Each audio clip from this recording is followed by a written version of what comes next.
Discours à Madame de la Sablière de Jean de La Fontaine.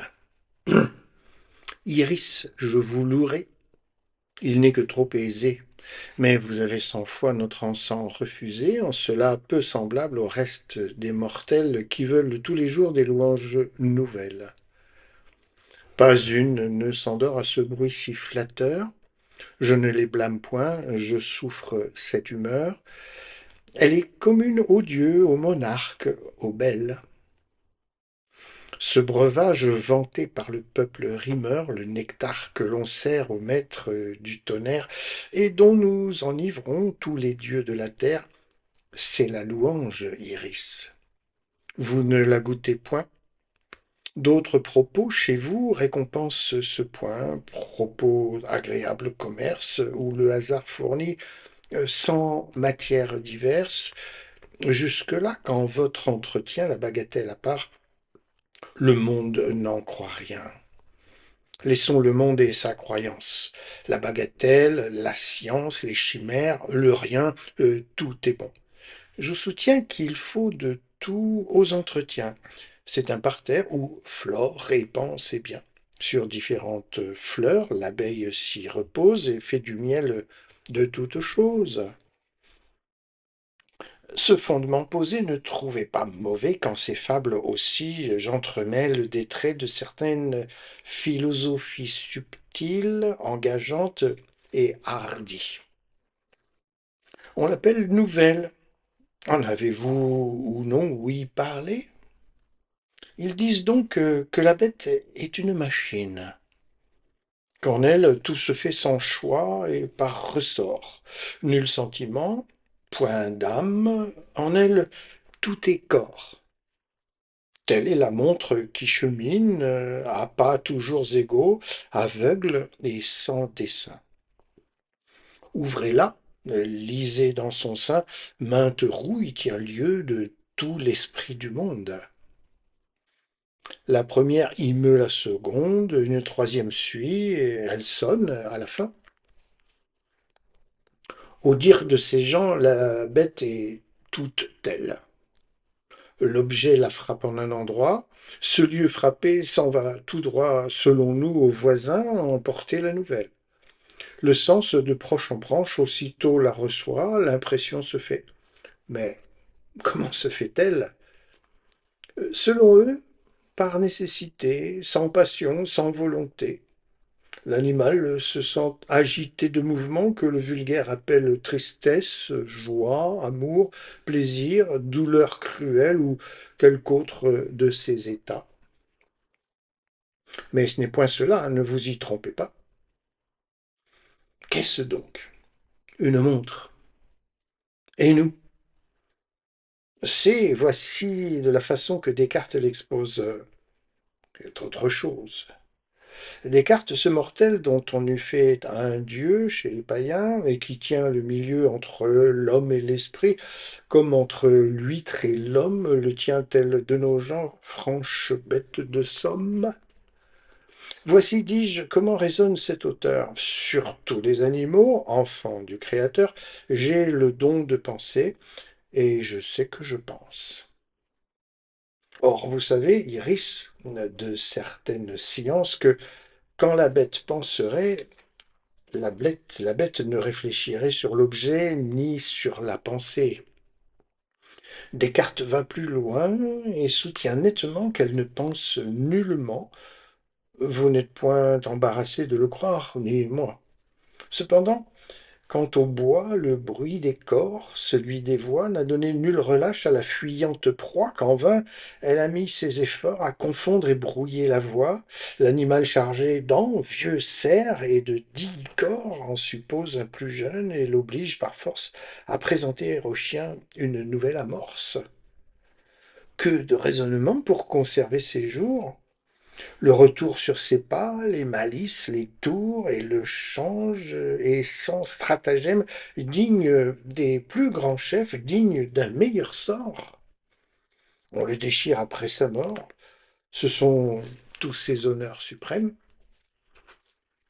Quand la perdrix voit ses petits en danger et n'ayant qu'une plume nouvelle, qui ne peut fuir encore par les airs le trépas, elle fait la blesser et va traînant l'aile, attirant le chasseur, et le chien sur ses pas détourne le danger, sauve ainsi sa famille. Et puis, quand le chasseur croit que son chien la pille, elle lui dit adieu, prend sa volée et rit de l'homme qui, confus des yeux, en vain la suit. Non loin du nord, il est un monde où l'on sait que les habitants vivent ainsi qu'au premier temps, dans une ignorance profonde. Je parle des humains, car quant aux animaux, ils y construisent des travaux qui, des torrents grossis, arrêtent le ravage et font communiquer l'un et l'autre rivage. L'édifice résiste et dure en son entier. Après un lit de bois, c'est un lit de mortier. Chaque castor agit, commune en est la tâche. Le vieux y fait marcher le jeune sans relâche. Mais un maître d'œuvre y court et tient haut le bâton.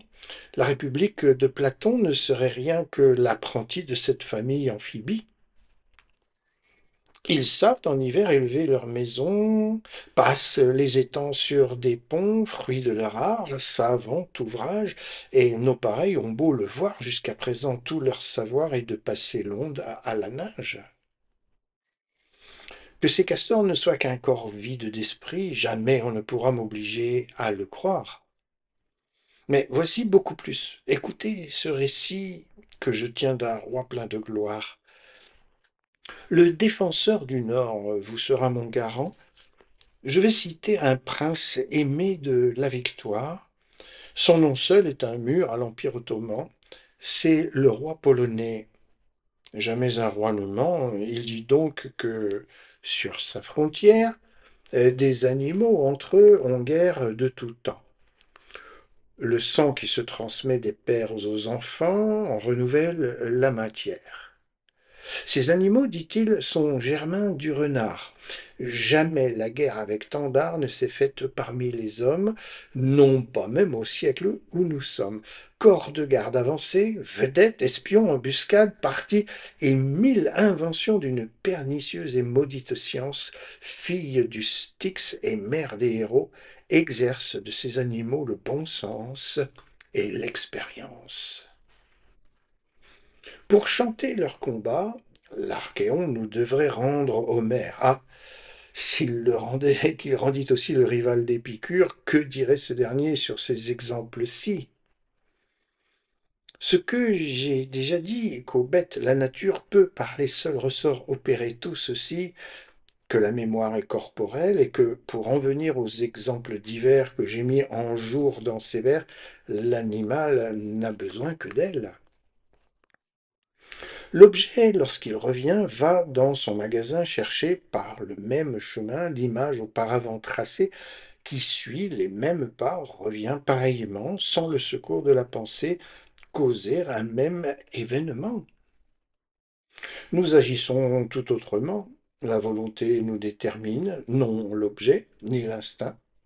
Je parle, je chemine, je sens en moi certains agents, tout obéit dans ma machine à ce principe intelligent. Il est distinct du corps, se conçoit nettement, se conçoit mieux que le corps même. De tous nos mouvements, c'est l'arbitre suprême. Mais comment le corps l'entend-il? C'est là le point. Je vois l'outil obéir à la main, mais la main, qui la guide? Eh, qui guide les cieux et leur course rapide? Quel ange est attaché peut-être à ces grands corps? Un esprit vit en nous et meut tous nos ressorts, l'impression se fait. Le moyen, je l'ignore. On ne l'apprend qu'au sein de la divinité, et, s'il faut en parler avec sincérité, Descartes l'ignorait encore. Nous et lui là-dessus, nous sommes tous égaux. Ce que je sais, Iris, c'est qu'en ces animaux dont je viens de citer l'exemple, cet esprit n'agit pas. L'homme seul est son temple. Aussi faut-il donner à l'animal un point que la plante, après tout, n'a point. Cependant, la plante respire. Mais que répondra-t-on à ce que je vais dire.